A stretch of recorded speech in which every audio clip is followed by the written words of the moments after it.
په پکتیکا پوهنتون کې د 25 میلیونه او 600 زره افغانیو په ارزښت د 2 ودانیزو پروژو چارې پیل شوې.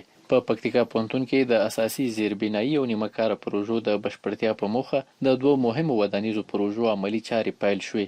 په دغه پروژو کې د شاوخوا 21 میلیونه او 980 زره افغانیو په ارزښت د پوهنتون د احاطوي دیوال خشتکاري شامله ده چې 4250 متره اوږدوالی او 50 سانتي متره سور لري. همدارنګه د 3 میلیونه او 910 زره افغانیو په ارزښت د محصلینو 2 پوړیزې لیلیې د جوړېدو نیمه کاره پروژې چارې هم عملاً پیل شوې چې محصلینو لپاره 26 د اوسېدو خونې او نورې اړینې اسانتیاوې لري. د دغه دواړو پروژو ټولیز لګښت نږدې 25 میلیونه او 600 زره افغانۍ کیږي چې د لوړو زده کړو وزارت له بودیجې ورکول کیږي. هیره دې نه وي چې څه موده وړاندې هم په یاد پوهنتون کې د شاوخوا 3.5 میلیونه افغانیو په ارزښت د جیمنازیم، سټوډیو او انلاین کتابتون پروژې بشپړې او ګټې اخیستنې ته سپارل شوې وې.